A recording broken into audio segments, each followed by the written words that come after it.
You're listening to the We Are Libertarians podcast network. Find all of our shows at wearelibertarians.com. Meetings and anything above 1080p, people get very, very ugly. Well, you say that OBS works, but I'm sitting here with an OBS screen on your camera. Yeah, I don't see you. Oh, there sorry. It is. I was fiddling with settings. I've had my whole thing like setting. I've moved my. I was in Texas for the last week, and had to be in Texas and doing things. So what for? Work. Okay. Yeah. We did our yearly. I called it the Confluence, just as a name to like put things, and that stuck, and it's been that way for years. Yeah. Speaking of 4K, so like I watch the morning news. They should not do the morning news broadcast in 4K.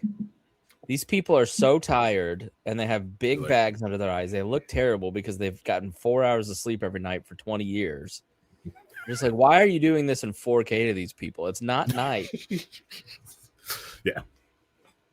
So when high def first started, a lot of jokes about that, where the newscasters are like, "No, we're not doing high def. Don't put me in high def." Yeah. All right. So if you're confused about why we're talking about webcams, we are not in person like normal. Here on Weird Libertarians in the Chris Spangle Show feed, and in its own feed, you can get Weird Libertarians. If you just hate me and you love Harry and Rhinehold, you can get them in Weird Libertarians podcast feed. Just search for that. We are facing Snowmageddon, and so we just decided we couldn't meet in person because it's too cold. I'm going to be real with you. Here's the honest truth. Harry has written into his contract that if it falls below 32 degrees, he doesn't have to leave his house, and he exercised his option because it's 8 degrees right now. So, I don't like to call you out, Harry, but got to read the fine print, okay? All right. He's got in the fine print that you have to include the wind chill too. So yeah, that puts it about -12 right now. Yeah, exactly. Yeah, it's ridiculous. Yeah, it's just ridiculous. Well, it's actually some reason, like when I was at work, because I had that work meeting down in Texas, and they were like, "We're going to try to leave early," and I'm like, "Why?" It's just a little bit of snow. And they're like, "Actually, has Harry's contract. The moment it dips below 32, he gets hazard pay while he's down there. So it's cheaper just to let everyone leave early." Yeah, I mean, Harry does not like to be cold. I do love snow. I love snow. Love snow. Looking at it or being in it? Looking at it in my car, looking at it. I love driving in the snow, but I like being in my car, which is heated and it's heated seats. What's funny is Eleonora is 7, and she's so much like her mom. She doesn't have any of my genes because she's my stepdaughter, but she is all about the snow. She gets out there and plays. She'll be out there for 2 hours playing in the snow with her little friend. Matthew, my seed, who looks just like me, walks outside, and you know that meme of the little kid that's a GIF, and they like run out or like run back in. That's Matthew. He's like me. I always hated playing in the snow as a kid. I never liked it. I don't like touching it. It's too cold. I don't like cold hands. BS. It's fine if you got the right. Yeah, if you got the right gear, it's okay. But it's still kind of like I'd rather be the summer, super hot. I can deal with that. There's stuff to do. 97 at the state fair with sweat dripping down my butt. I love it. Yep. All right, and I'm gonna do something now that Chris is gonna laugh about. But back in the blizzard of '78, you son of a bitch. We had snowdrifts, and I used to play in the snowdrifts. That was fun. You dig little tunnels through the snowdrifts and everything else. It was a fun time, and we couldn't leave the house for like 2 weeks. So here's what you have to understand about the blizzard of '78. For everyone who wasn't alive for the blizzard of '78, it has become Al Bundy's 4 touchdowns in a single game. Every winter, multiple times a winter. Boomers love to talk about the blizzard of '78, and I drove my car through the snow, and I had to this or that. It's like, I get it was bad, but shut up. You don't get a medal for surviving the blizzard of '78. Like it hasn't been that bad since. Let's put it that way. It's about to be. I mean, of course, this could be the next doubt it. blizzard of 70. I don't know, man. I mean, Evansville's looking at 19 to 25 inches of snow. That's crazy. Honestly, I'm hoping it's Supposedly, worse.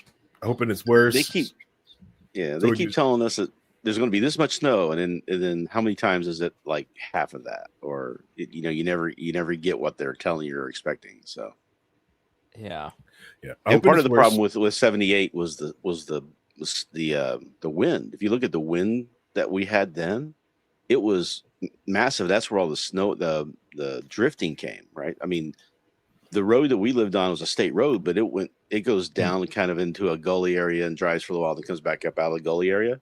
That was smoothed over. There was like 10 to 15 feet of snow on top of the road because of that drifting. We're looking at a chart here, 18 to 30 inches, and that's kind of what Evansville's looking at, 18 to 25. What I love about this chart that we're putting up on the YouTube version, which you can see on the Chris Spangle channel or the WAL Libertarians channel. How did they have the modeling for this? Come on. This is probably more accurate than the Blizzard 78. We don't know. They had terrible charts back then. Who knows what they were like measuring with, are those real inches? What they can do is back then, Rhinehold, you guys did the dad thing where you just walked with shoe to shoe to shoe. Mm-hmm. Yep. That's how you measure the inches in the snow. Yeah, and they had those junky rear-wheel drive, ball tires back then, no safety precautions, no posit track, okay? We did not have front-wheel drives back then, let me tell you. It was, and four-wheel drive was a luxury. Yep. How old were you? 38? 138? In the 78? Yeah. Yeah, I was just getting my first 200 years was, just reaching that milestone. It's also Rhinehold's 250th anniversary. I'm going to be able to last longer than the United States has. So that's going to be good. Already, we're not even 10 minutes into the show. Before you bring up the fascism. Yeah, I started the podcast that I'm putting out right before this one. I'm like, yeah, welcome back to the first episode of the new year. Anything happen? Have we invaded any countries? Oh, two. Okay. Well, at least the government's not shooting people in the face. Oh, no. Remember the last one we did? It was like, well, I wonder what's going to happen between now and then. We probably won't have anything to talk about. And then that was before everything blew up. So it's just crazy what happens in a week now. Right. And it's not just Trump. The fact that Trump has always understood social media and the new media environment and the news cycles and how to manipulate it. It's just that it's like a brick got put on the gas pedal in 2007 and never got took off. Yeah. I don't know. See, that's the thing is a lot of people were exhausted after the first Trump. And I think that's how, Biden was able to get enough people to vote for him is because people were just exhausted. And then 4 years, it was like kind of calm. It wasn't really that crazy. Right. It was much more normal the last 4. And then now, other than the vaccine in the last year. Yeah. Yeah. But I mean, that started with Trump. It was just like once everything started coming out and everything, we were coming out of COVID stuff and people were starting to relax. It was like not too bad. And then, January 1st or January 20th last year, just put the foot down and go. Yeah. Yep. I want to talk about the snow before we get too far into this. Well, as a Subaru owner, okay,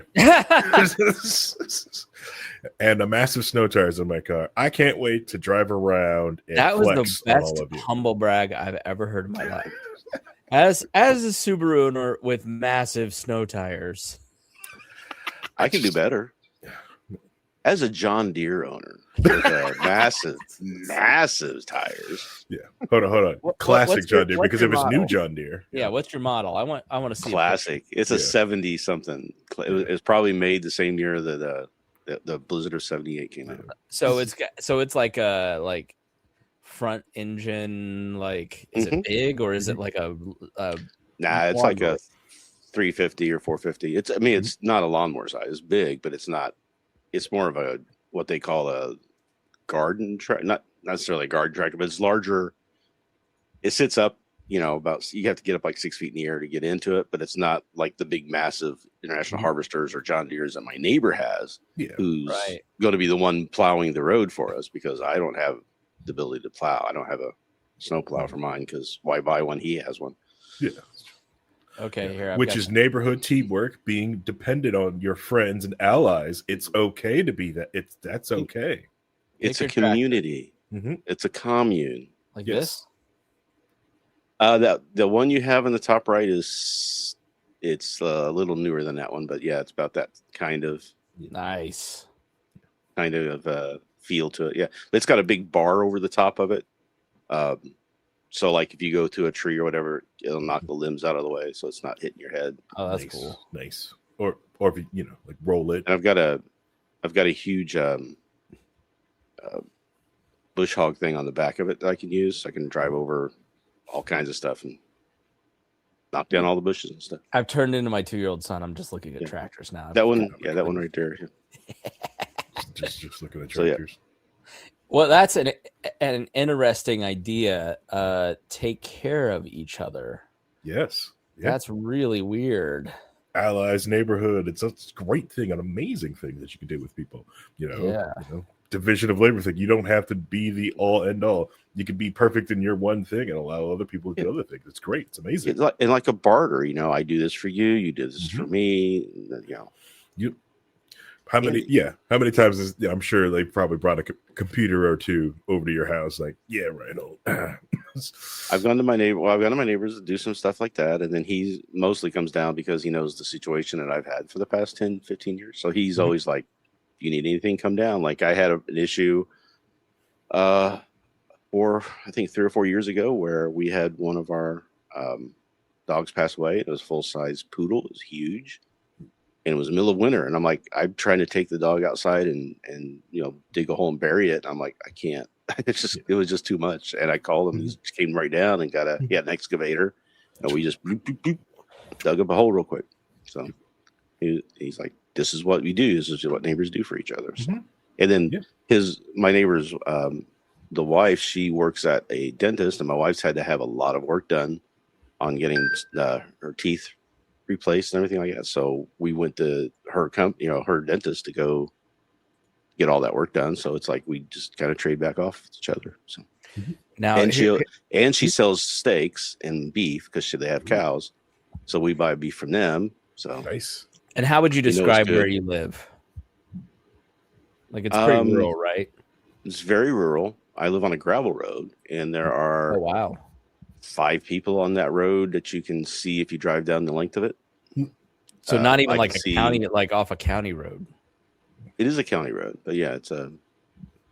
But it's not. But it's gravel between it's kind of a back. It's near the interstate, but there's no exit there, right? So it's just a kind of access road type of thing all the way through that we live on. So here's what here's what neighbors do. I can tell when the interstate has got a wreck or something on it, because all of a sudden traffic starts coming down my road. Usually I see like 3 cars a day, and I see all these trucks and these cars coming by. I have to look at the interstate, and there's usually a big wreck or stoppage or something. So this is what neighbors do in downtown Indianapolis. They wreck into the back of my car. The city did not plow my street last winter when there was a big snow, and it was icy for weeks, honestly. And Jeep, it was just parked and it plowed into the back. And so I've been driving like this for about 9 months. But I will say I don't have a car payment, which has been awesome. So isn't it great? It works fine. I drove to Outer Banks like this. And you know what's amazing is people get the hell out of your way when you have a car like that. They do not mess around. If you have no bumper on the back of your car, people let you merge. They don't mess with you. It's great.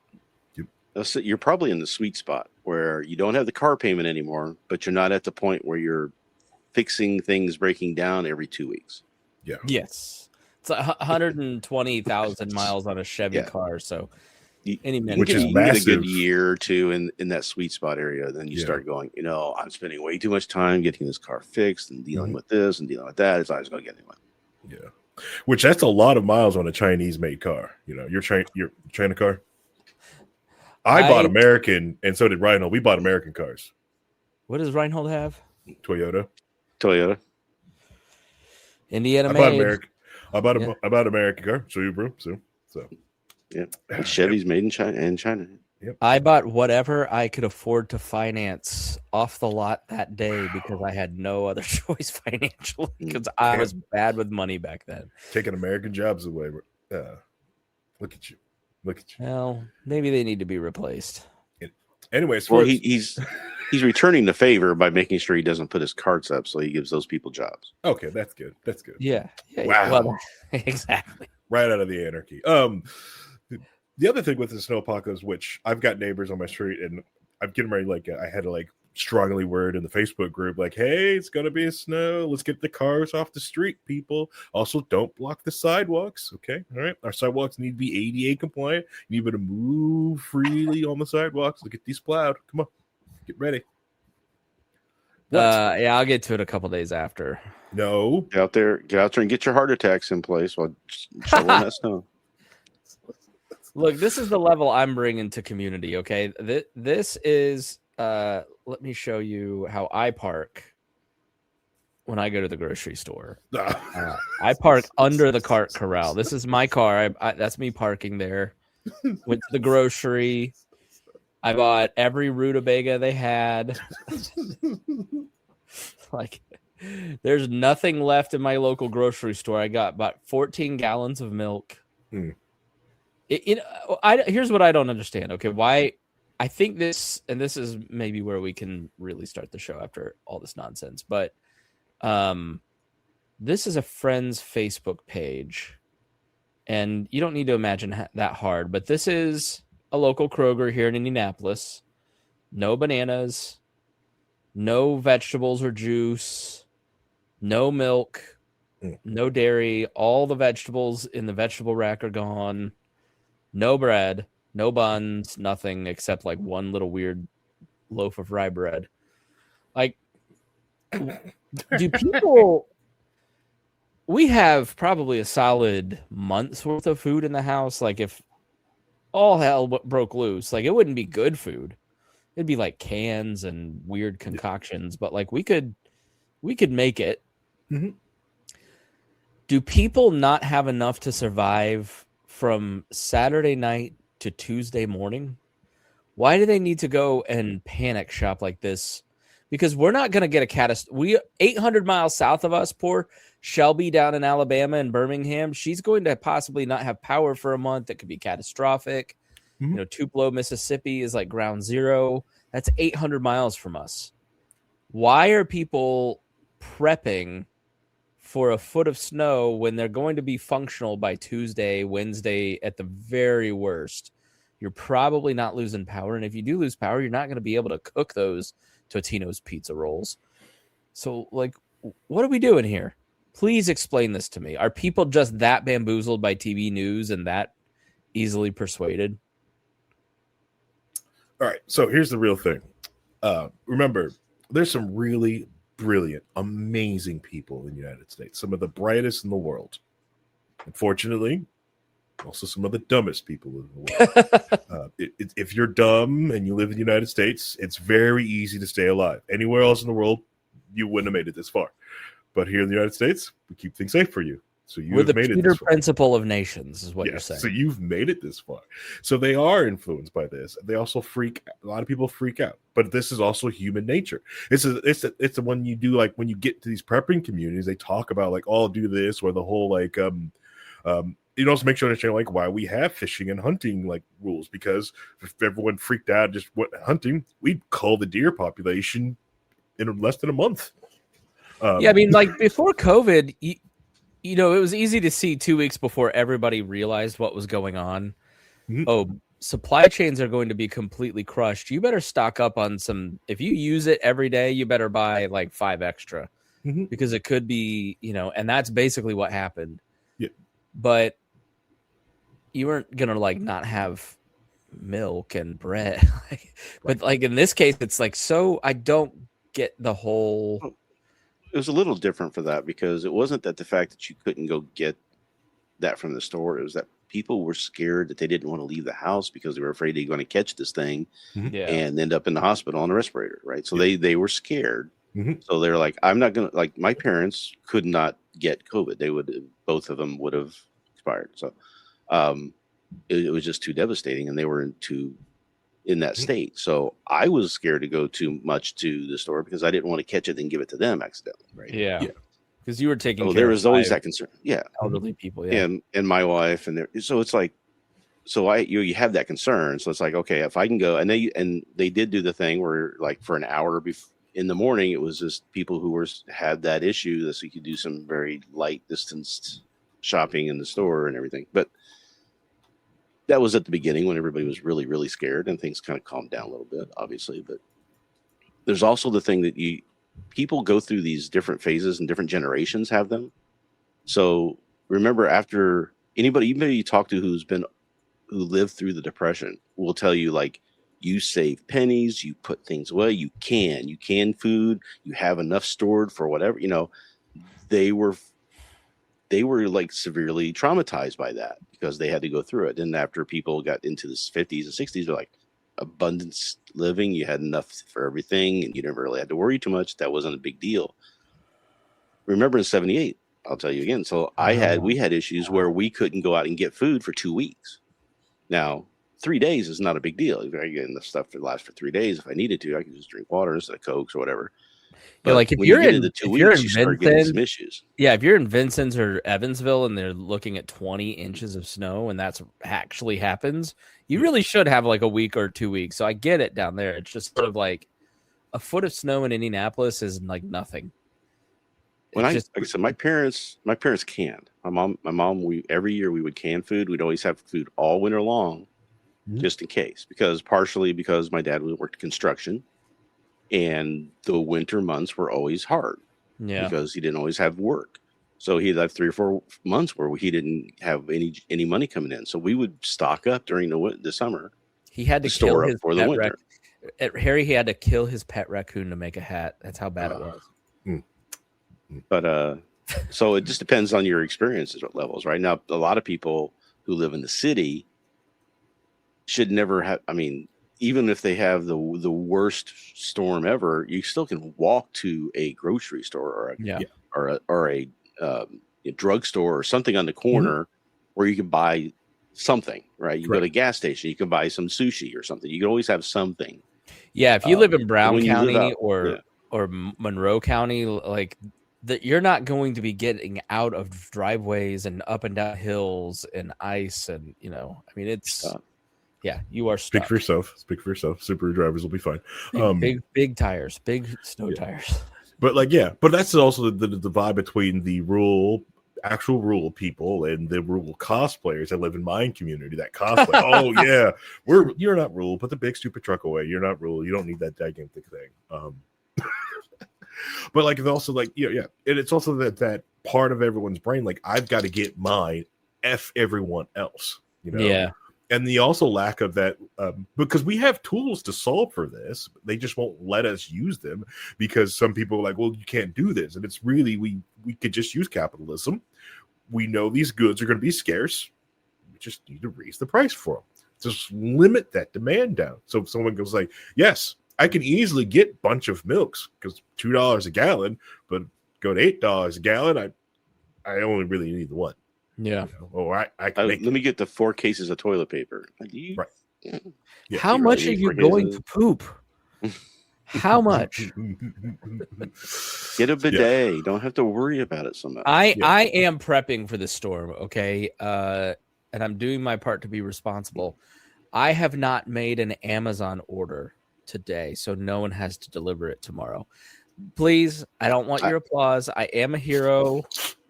I am sacrificing, but I had 3 different deliveries come this morning. So because I knew this was coming, so I had orders placed so I could have Kroger deliver this morning. I had Walmart deliver what Kroger was out of. And then I had TSC deliver like dog food, cat food, and stuff like that I need. You know what? Walmart delivery seems to be killing it in rural areas where Amazon still can take like a few days. My brother lives kind of out towards Rhinehold. And like I get stuff in 45 minutes sometimes because I am in the center of like half a dozen Amazon warehouses here in Indianapolis. But you know, out in the sticks, it's a little harder. But Walmart, because they have so much footprint in so many places, they can get you stuff so much quicker in your area. So what's funny is the Walmart that I live near has a distribution center right next to it. Yeah. So they're never really out of stuff. And then I'm part of Walmart Plus where I can get, I get free delivery. So why wouldn't I take advantage of free delivery? Or you can pay a couple extra bucks and get 1 hour delivery for all your food. You can have it here in an hour if I needed it. Yeah. And they have people that just jump in, they do the shopping, jump in the car, drive over, and I get to know them. There's usually the same group of people. So you start to get to know the people. I talked to the one this morning from the Walmart. I'd let the dogs out. So he called me and I was like, oh, I'll let the dogs in. Don't worry. Because he's like, I know they're like the sweetest dogs. They won't hurt you. But what they do is they jump on you because they're so excited that somebody's here. So they will knock you over, and there's 9 of them, and they're big, and they all just like, he said they ripped his pants last time. Oh my gosh. But yeah, I can have Kroger here in a couple of hours if I want to pay the extra money. Kroger, if I get the delivery ordered the night before, it's there first thing in the morning, 7 a.m. for free. I can get Walmart within 3 hours for free. I can get TSC, can get deliver, and once a quarter, because I'm spending so much money there, once a quarter I get free same day delivery, or I can have it just delivered over a couple days before I need it. I can even have it set up on schedule, where I can have things just scheduled coming here, just like Amazon does. So it's really a point where Kroger's really pushing back on Amazon on some of that delivery stuff. Now Amazon's going to give you a much better, but not so much anymore. But I think they have a much wider range of things that you can order from Amazon. The problem with Walmart is that they've got too many third party people that they push for, where Amazon does too, but it's not as much. Like Amazon backs up a lot more stuff than what Kroger will back up. So yeah, and Kroger we'll say, oh, I don't know about them. We can't. You go to these suburban Krogers. I mean, they're like Walmarts. They have clothing sections, and it's not like the Kroger we grew up with. Yeah. So like there's this big turn that Walmart has been doing over the last few years, where I think they finally figured out they can't be complete scumbags, that they've ran out of people who could work for them or did work for them. The same problem that Amazon is running into right now, but it's going to be worse. And that they're realizing that the model that Amazon was using to take everyone out, that Walmart's in a better position because of the distribution in every other center, and showing them like, you know what, like we can actually do this better than they can because of our different models. I have that problem with Amazon where I can get, if I order something and I get like, Amazon Prime delivery, but it'll be there in 5 days. Right. But if I choose as my delivery option the gas station about 3 or 4 miles from me that has a like Amazon delivery center, like you can go with the lockers. If I have it there, I can have it in a day. That's so interesting. I live 7 miles away. There's no reason why they couldn't deliver it to me on the way out to deliver it to that place. But the way they do it is like those things are like easy to hits on a certain route. Correct. Whereas if they had a bunch of people they had to hit, that's a different driver with a different route. It takes 2 or 3 days later. Yep. I can get if I want the same thing and Walmart has it in stock, I can have it in my house in an hour. Amazon can't do that for me. Yeah. And unfortunately, like this dark dystopian road that we're on right now, because of the orange man in chief, that we're going to run into the exact same problem that China has ran into, that a lot of the jobs and early entry-level jobs, like they're all just going to be delivery drivers. They're going to have delivery drivers every freaking where. Most people are going to be delivery drivers, and it's going to freaking suck for all these people, just like it sucked in China, But this is the road that we've been put on, and it, quite frankly, it's great, and it sucks at the exact same time. Yeah. Where I'm at now, DoorDash is hard to get drivers for. Like you're hit or miss whether you can order something and have it DoorDash to you. Yep. Right. Occasionally, not a problem. You can get somebody. It's like if you do like a Friday night or Saturday or Sunday night maybe, but a Tuesday afternoon, you might not get somebody. So in town, that's not a problem, right? I put a tweet up on the screen that says, I just saw an attractive white girl pick up an order for Uber Eats. Short everything now. And it's the Big Short. Hey, there's a bubble. Sell everything. We just rewatched Big Short. There's a lot about the economy that reminds me of that. Yeah, I had that thought the other day, Harry, where I work around the corner from Chick-fil-A, and I always get the app so I can collect my points, and I walk in, and there's a permanent underclass of people who are doing DoorDash, Uber, Lyft. I had a guy who picked me up in a pickup truck about a month ago for Lyft, and he lived out by Rhinehold. I mean, he lived way out in the country and drives about an hour to get into the city to do Lyft. And I was just kind of asking him, like, hey, what's the deal? He can't find work anywhere, not in his area. He's a little too old to do warehouse work. So like his only option is Uber, Lyft, DoorDash, Uber Eats, that kind of thing. And the people that I see in line every day or other day at Chick-fil-A, I mean, a lot of immigrants, a lot of people who just can't find opportunities anywhere else. It's a fascinating thing that I never see anybody talk about.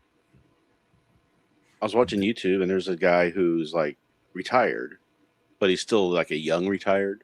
So he's like just wanting to do something. So he signed up for the Amazon, where you can go to Amazon and you could sit there, and if they need you that day, then you're on the clock and you can start doing deliveries. If not, they send you home.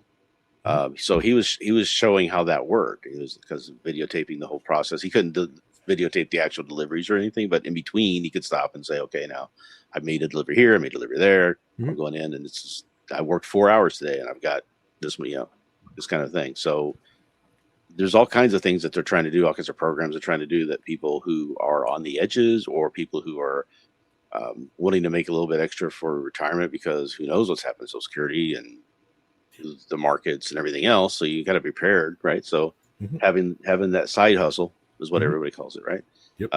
It's a good for that. If you want a side hustle, like if I worked, I worked 40 hours a week. If I needed to, I could probably get a side hustle doing Uber Eats myself and just do that driving at night if I needed to. That's what I did with Uber in 2018. I needed extra cash, and so I did Uber for about 8 months. Yeah. That's kind of where in 2018 what everybody was using it for. Now it seems like we've got a lot of people who do delivery, do these driving services because that's the work that they can find. Right. And not that there's anything, it's honest work, right? Some people prefer it just being in a car driving around. It's better than sitting in a desk. But it is interesting. It's like, this guy is driving food to people who can afford to pay an extra $15 a meal, where he's trying to scrape together pennies. Right. And the problem with it is that people that can afford these services, those are the first things that will get cut back. If profit margins get hit by some of the larger companies, they take away the free shipping, and the shipping charges get put there. And that shipping charge might be put there anyways. They might be eating the shipping charge just for somebody as a loss leader to get you used to this habit, and then they just take it away. Same way they did with everything else when Microsoft OneDrive was free. We had free storage up to a terabyte, now you're just kind of used to storing things in OneDrive. Just like Uber, like they got Uber drivers in by having a massive payout and then threw that away. Just like Twitch, to be able to make sure that they had the massive market share and control most of the streaming, that massive payout. And when other people finally started to break through, they were like, all right, we're not doing this anymore. There's no more for that fight. But like those people are going to be the people that get hit first. It's just the same thing we're watching over in China, is that economy starts getting hit, those delivery drivers are getting like more and squeezed and more and more and more. Now granted, we're not close to that yet, but eventually we'll probably see the exact same type of companies popped up over there that even I've thought about, like, hey man, we'll start one, is that I buy a bunch of electric scooters or mopeds and start my delivery service where I loan out from the company store my scooters to my unprivileged workers, so they have to pay me for the use of my scooter because their cars are completely busted and can't do the delivery driving. It is this is the dystopian world that we're on, because of Ryan Lindsay, the entry level. Ryan Lindsay, former editor of the magazine that we had, very left libertarian at the time. I don't know. He's enjoying his life. He's politics free, has a great family. So he would say, like, you need to wake up and realize that the end result of capitalism is China. It's a surveillance capitalism. It's permanent underclasses. I would disagree because we're sitting here broadcasting and it gives us a large amount of freedom that you don't get. But I do think when you look at where things are trending, where you've got these billionaires who are crafting an economy using AI, where they can suck up the income and the rest of us can deliver them food. Like it, you sort of go, while they fund Palantir and use the government to build out a security state. Yeah. I'm like, maybe it's not a crazy argument, and we should be really cognizant of where we're headed and where we end up, because it could totally be true. No, I don't think capitalism doesn't bring us there.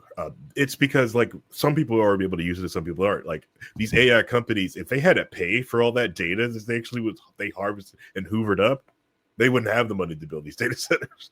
The fact that they stole this information under other guys and oopsies and, like, oh, this, and then now they want to go free market. But what do you mean? Explain that.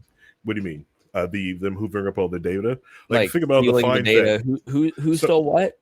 Are you talking about Chinese or American companies? American companies, Meta, Alphabet. They have been hoovered up everyone's data, or buying it from pennies from other companies to build these large language models. Meta just scanned a bunch of books in their system illegally, taking copyrighted material and absorbing it all in. They've all done this thing, and they're sharing. Did you hear? You heard the latest thing about Doge, right? No. What's up? What else they did? 2 Doge workers were caught, basically sucking Social Security data out of the Social Security Administration in order to be used for investigating fraud for voting fraud. Investigating voter fraud, alleged voter fraud. Yeah. But they didn't have to pay for it. But if I decided to, I don't know, just want to get the copy of my video game and back it up on my own server, they'll come down with the full weight of the government to sue the crap out of me, or remove movies that I bought on Amazon Prime or rented with basis of the thing like that. The fraud that Amazon puts out that you buy anything from them, be stored digitally. But they can easily take all this information that I've put on the web for myself, that it's my property, and hoover it up and put it in a large language model. How do you think ICE are finding people? Yep. They're using Planeteer databases that have sucked up all this information from all these different locations, including from Doge, including from Google, from Meta, all these people that they've got deals with now, into these large. It used to be that the government had that large, collection of information that they could go and get the metadata of, and there was laws in place that they could only get the metadata, they couldn't get the actual data, blah blah blah.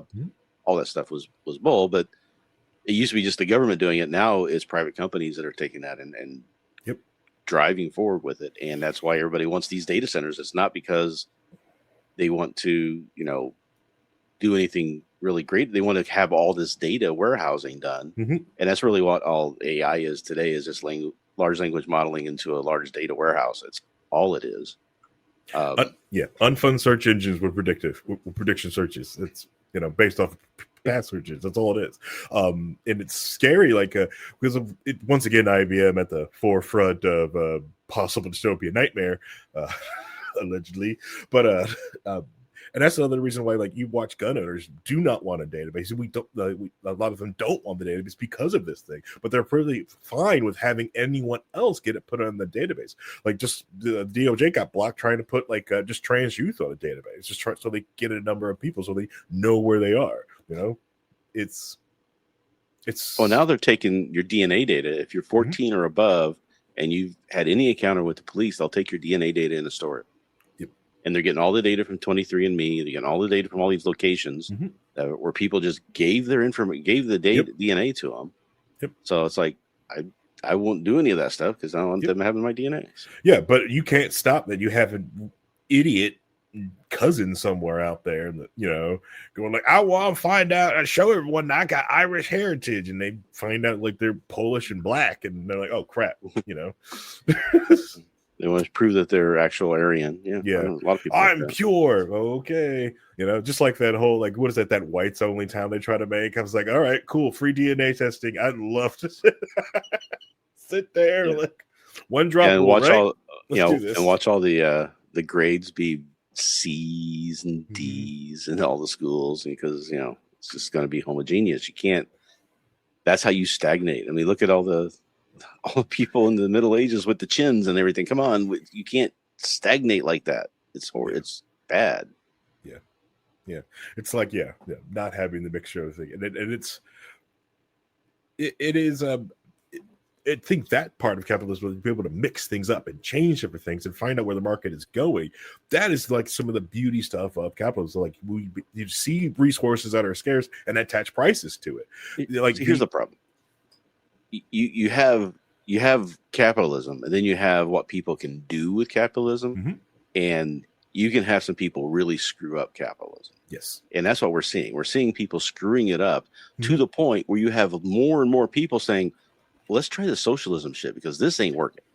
Yeah. Right. At least let's try something else, because what we're doing is, and so many people who are like so defensive of capitalism and hate socialism. It's like, great. If you don't want people to go get and try socialism or some other type of ism, post-liberalism or monarchy or whatever, if you don't want that, fix what we have now, because people are getting driven away because of it. And you don't want to fix what we have now. We have the highest wealth inequality that we've had since the French Revolution, probably. We're seeing now that the 80% of the economic output, or people buying stuff, the economic activity, is coming from the top 10 to 20% of the people in the country. Right? There's a whole bunch of people in the majority who are getting squeezed, and that's why populism rises, is because people know how to take advantage of that situation and convince these people that the reason why it's bad for you is because of these people over here or these people over there, not the system's being manipulated by a bunch of people, right? So what do you do at that point, right? So you've got to, it eventually collapses because people start realizing that that's not the problem, because it keeps getting worse and worse and worse. And then they see all these people on their yachts and they're the Oval Office with gold all over the place, like a gaudy Turkish thing. It is. I honestly love. I don't mind the gold. I think. God, that's so God. You have TDS. That looks terrible. The arch looks terrible. The arch is, the gold looks awful. You see the arch? Google the arch. Oh man, what I really hope is when whoever gets in the White House next, just like landlord white paints over the top of it. Just like I really hope someone does that. I also hate the argument. I want to see somebody come in there and just like, we're going to be, the president's not going to be a king. He's not going to be an elite. He's just going to be somebody who does his job and he goes home. So he's got pictures of Kathy on his wall or something like that, or a couple Dilberts or something. And it's not like this big show, look at me, because that's what we got now, is we've got somebody who's just so childish. He has to have everybody look at him all the time and praise him all the time because he's so he hates himself so much, but he's also the narcissist completely. Correct. So it's a very bad combination. Yeah. And with the people looking for socialism, like the whole argument, or like also like I will tell this, like a lot of libertarians, a lot of people, a lot of capitalists, like you have to elevate your game and your talking points. We're also talking with socialists, because they can't say like, oh, socialism doesn't work. Every word's been tried and failed. Incorrect. China is right there. The second largest economy in the world is right there. And you can't say it's dependent on America's capitalism. We're dependent on their social system. Yeah, I would say when's capitalism actually succeeded, right? I mean, most of the things that succeeded inside of the capitalism is usually democratic socialist societies and things like that. It's like those are the ones that are prospering and stuff like that. We're not the greatest country in the world like everybody thinks we are. We have done a lot of good stuff, and I'm not knocking it. And we've come a long way, but we're also regressing a lot too with everything, and it's just so frustrating to watch. Speaking of that, and we'll kind of end on this over the next 15 minutes. ICE has just killed another person in Minneapolis. I don't know if you saw this, but it happened right as we were starting the show here. Obviously, when stuff like this happens, this happened 45 minutes ago, so 50 minutes ago. So don't have a lot of details. Yeah, we won't have any good details for a day or two. So we don't have a lot of good details. Speculation. Right. We do have video. There are a lot of people videoing it. So according to the New York Times, about 100 people were at a protest. Let me just kind of go through the live updates to give you what we know. 100 protests have gathered at the site where a shooting involved federal authorities was reported. Yellow caution tape surrounds the scene. Crowd gathered around yelling at them, so it's been escalating. The elected prosecutor, which includes Minneapolis, said that the scene must be secured by local law enforcement for preservation of evidence, which is a sign that maybe Waltz and these others are going to start holding them accountable. She said expected state agents to be allowed to examine the area. Minnesota officials have been excluded from federal investigations of Renee Good's death this month.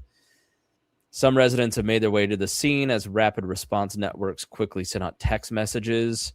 One local responder said he'd been shopping in a nearby hardware store when he got the alert and rushed over to the protest, saying Minnesotans are fed up with the presence of federal agents. And all this comes a day after, if you haven't seen the video of the protest in downtown Minneapolis, it was tens of thousands, maybe more, people marching through the streets in sub-zero temperatures. So I was hearing estimates of 50 to 100,000. And they were not there just for a few minutes and left. They were there for hours in sub-zero wind chills. Yeah. So Senator Tina Smith of Minnesota, a Democrat, said on social media that ICE must leave now so that Minneapolis police can secure the scenes. Basically what has happened is the shooting happened, and these rapid response networks are now surrounding the area, and there's tens of thousands of people gathering around a murder scene, which I imagine is cornering ICE agents if they haven't already fled. But it doesn't look like that. So it's kind of in downtown in Minneapolis. Tim Walz says that he called the incident sickening and says Trump must end this operation. Minneapolis and Minnesota have had it. Agents from Custom Border and Protection, a U.S. official with knowledge of the incident, tells CBS that a man is dead. Was at the Nicollet Avenue and 27th Street. So I'm going to show the video. So if you're, obviously, if you're sensitive, don't watch. We may actually not be able to show the video because of YouTube rules. So guys, why don't you go over to the chat and click the stats. I'm not going to show the video.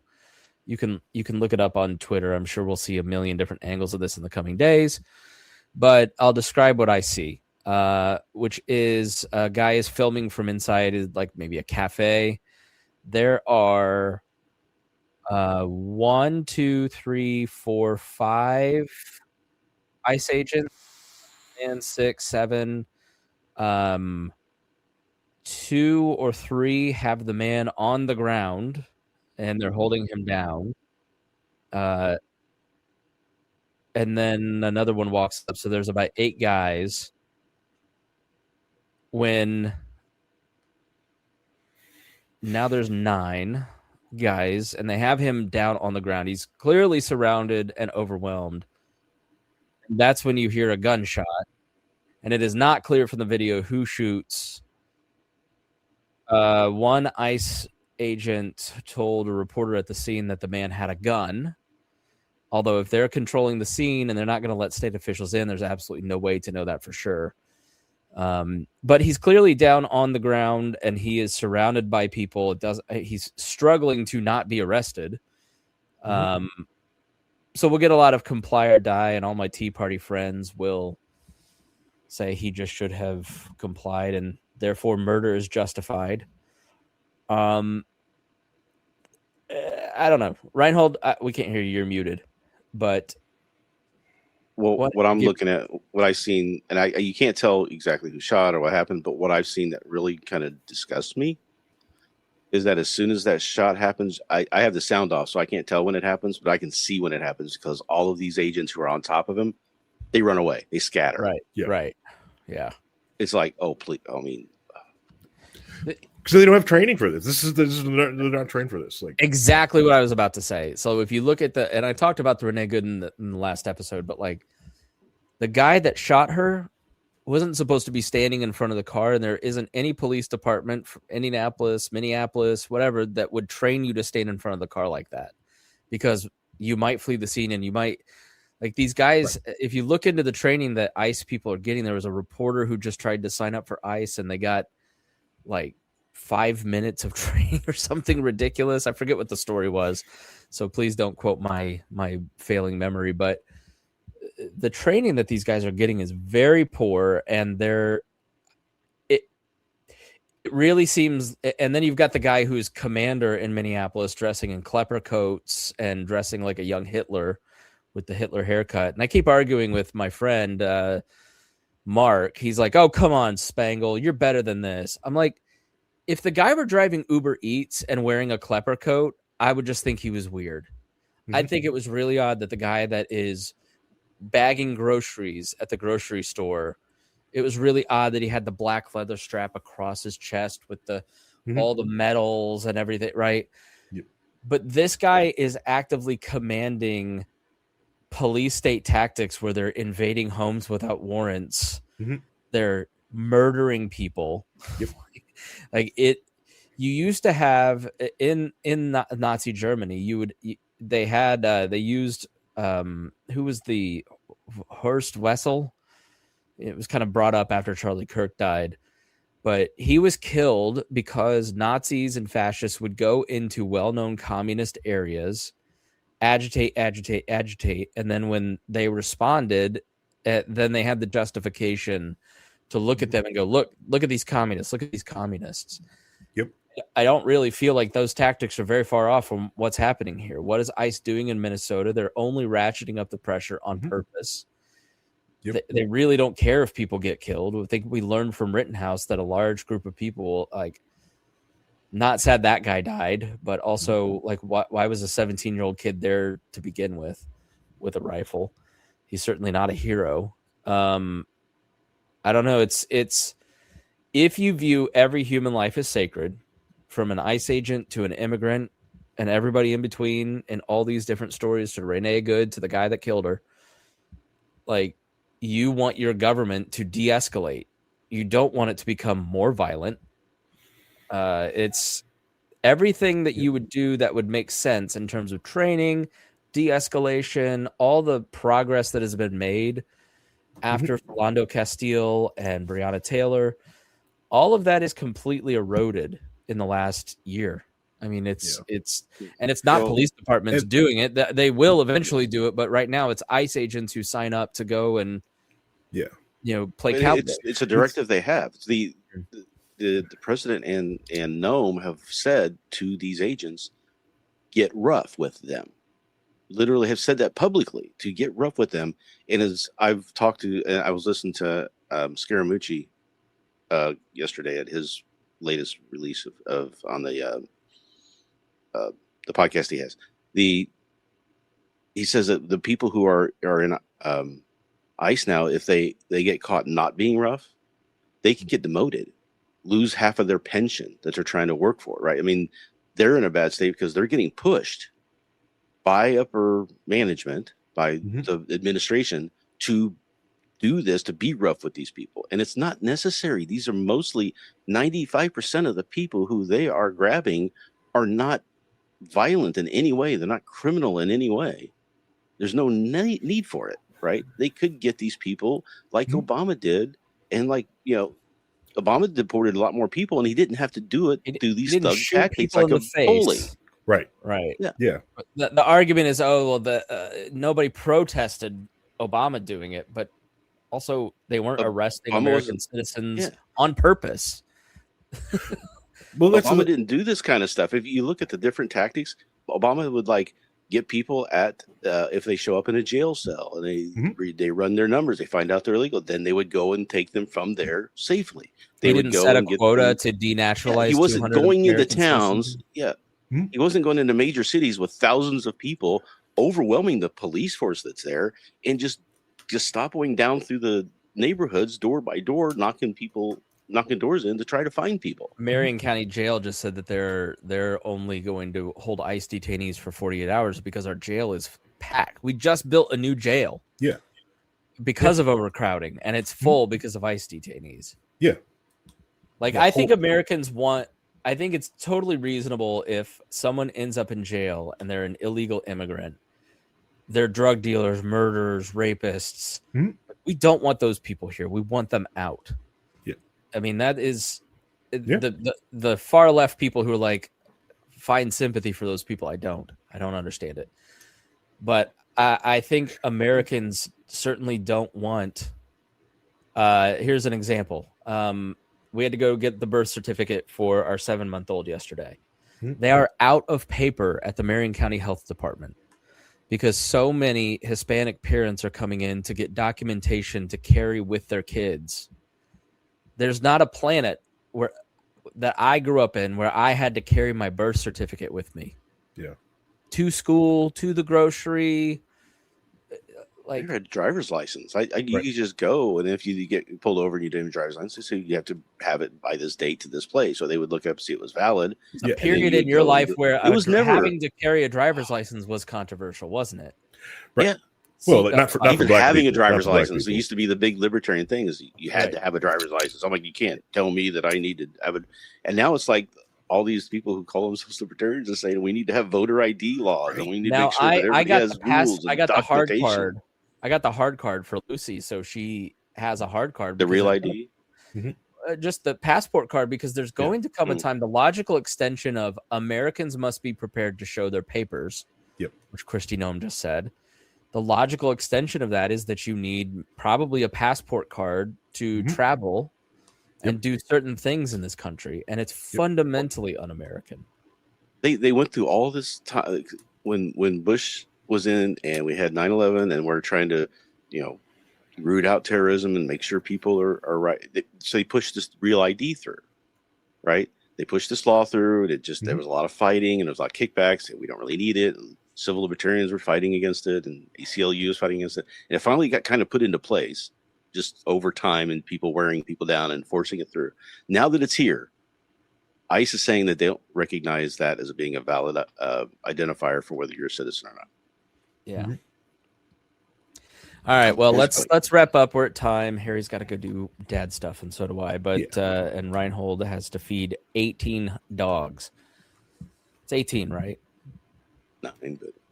They eat like as much as 2, so each. So I thought you were gonna, like, when you had an accidental litter of 9 puppies, you'd give some of them away.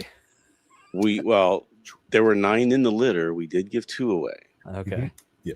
1 to my sister, and 1 to a good friend of my brother-in-law. And that's the only people my wife will allow these dogs to go to, because she needs to make sure that they're going to a good home. And so she has to know the people that we're giving them to, and it's just a whole thing. Yeah. That's cute, though. It's okay. Spangle's a good person, by the way.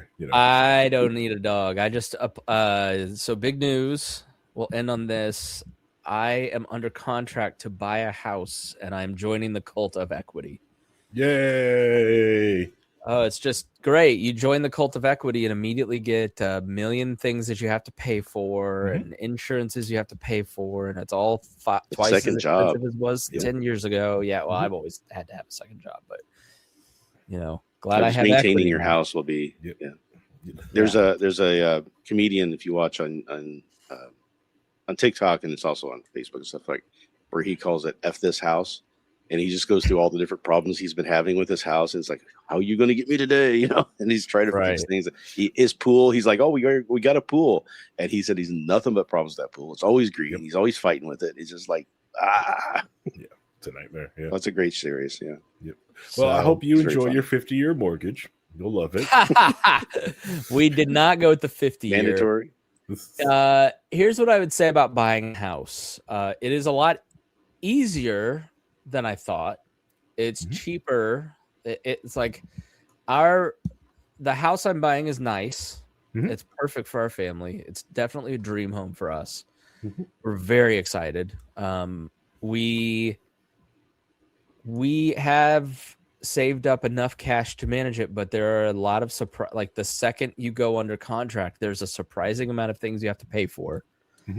And then So you have to be prepared with more cash than you think. And I'm not talking like 10,000 more, like a couple thousand, 3,000 more. Mhm. But the appraiser has too much power. This is the biggest, dumbest garbage thing I've ever seen in my life. Okay. So we buy a house, we go under contract and we agree to buy it for 420. She listed it at 450. She came down to 435. We offered 415. We settled on 420. And so we go through all the rigmarole. Insurance for this house ranged everywhere from $2,000 a year to $11,000 a year. Insurance costs are astronomical and insane. So we get all that. But like at the end of the day, because we worked really hard and paid off a lot of debt this past year, that there's no car payment, so we were able to apply that to debt, because of the accident. We're in a good spot. Like our rent, quote unquote, is really only going up like $200 a month. Okay. And then we're adding on with PMI and a couple other things like $300-400 extra dollars a month. But we've cleared the deck. We're like almost debt free. So we're good. So we're not freaking out about that part. Then we get to the appraisal. And the appraisal company hires an appraiser. And if you don't know the process, the mortgage company hires an appraiser to make sure that the house is worth what they're loaning it for. So they hire an independent appraisal company who then hires an independent, quote unquote, appraiser who doesn't work for the country. So it's seemingly there's all these like conflicts of interest can't exist, which is BS because that's not how humans work. If I ran an independent appraisal company and my buddy Harry and Rhinehold were appraisers, I'd hire them to do houses. Might as well just put you on the payroll. So we're buying a house in downtown Indy in a historic area. And what you have to understand about a place like Indy, or really any area, is you can go 5 blocks in either direction from the $1 million homes to the $50,000 homes. I mean, and when you live downtown, you want to live on the nice street because people really don't come from the like a block and a half away to mess with you. When I had something stolen out of my garage last year, it was 2 guys from a rural donut county who came into Marion County to steal from me because they know if they get caught, the prosecutor won't do anything to them. But we've never had any kind of problems. But boy, you buy a house in a nice historic street in Indianapolis, which is like the nicest street in Indianapolis. We're not in the nice part. We're like at the beginning of the nice part. It's very reflective of our economic. We're 1 block up from poverty. When you tell people where you're buying a house and they live in donut counties, they're not happy for you. They go, "Are you sure you want to do that? Oh man, you're going to get, there's so much. Why would you put your family in danger like that?" I'm sorry, but you don't live where I live. I'm not a moron. I wouldn't put my family in a dangerous situation and buy a house in a dangerous area. And the fact that I live here every day, I work here, I work on the Circle, I have a podcast studio in Fountain Square, I live in Fall Creek Place, I have my little triangle. I work in all the most dangerous places you think where everybody's getting raped, murdered, doing drugs, needles everywhere. I don't ever see any of that. But somehow your experience, because you listen to talk radio and watch the news, that outweighs my experience, my daily lived experience, where I don't see anything you're talking about. If I lived at 34th and Crown Hill or 34th and Keystone, it would be a different story. But I wouldn't live there because I wouldn't put my family in that situation. And I feel bad for the people who do have to live there because they can't live anywhere else. But that's because of housing problems that we'll talk in future episodes. Yep. So when you buy a house in my area, you deal with a lot of ignorant comments that are rooted in concern, but really are just, I'm concerned for you because you're such an effing moron that you can't make the same decisions I made. You really should move out where you have no neighbors. You should move out by in the suburbs with Harry or rural areas with Rhinehold. But you know, it just doesn't make sense why you would buy a house. Well, the house that we're buying has doubled in value in the last 4 years. So, and people want to live in an area where we're moving to because we want to live there. There's 7 people from our church on our block, right? So, going back to being neighborly, like people who live in these neighborhoods don't put up with riffraff. They don't put up with BS. They help each other take care of their houses. It's a neighborhood. It's the most neighborly place I've ever lived. You people who live in the suburbs spend all your time in traffic, pull into your garage, walk into your backyard, and you never know the name of the people that live next to you. That's not how it works here. We park on the street. We run into each other. We say hi to each other, watch each other's kids. Reagan just baked bread for the neighbors who lost their job and took it over to them and talked with them for an hour. Like it's an experience that I never had living in the suburbs the last 4 years living downtown. It's the neighborliest place ever. You know, Donna, the 75-year-old black woman who lives next door, you know, let me see if I can pull this pillow, you know, made this pillow for Matthew. You know, his little turkey pillow. She makes a blanket every year for our 3 kids. And then, you know, Miss Kim, who unfortunately passed away, she moved from Seoul, South Korea. It's like a very blended area, people with different backgrounds. I'm sorry, if you live in the suburbs and you have an opinion on city living, you're probably a moron and you're the idiot. You're the ignorant one. Just shut up. So when the title company the mortgage company goes to hire an appraiser, and they hire people from someone that lives in the suburbs to come and evaluate our houses, they inevitably evaluate it $40,000 to $20,000 lower than it's actually worth. It's a very common thing that happens in the areas we're in, apparently, because they come down and they do a comparable 3 streets over in a part of town, and it's not comparable. The street's not comparable. It's just. And then when the appraiser says it, it's just that's what it is. It's like DCS. It's like if the guardian ad litem thinks you're the bad parent, doesn't matter what the truth is. The guardian ad litem, the appraiser, these independent people that government or big corporations hire, it like, and then the things that must be fixed to be granted the loan, scrape paint off of a back porch in 2-degree weather and restain it. Yep. The person lives in the house, move things out of the basement. Well, no Sherlock. Of course they were going to do that.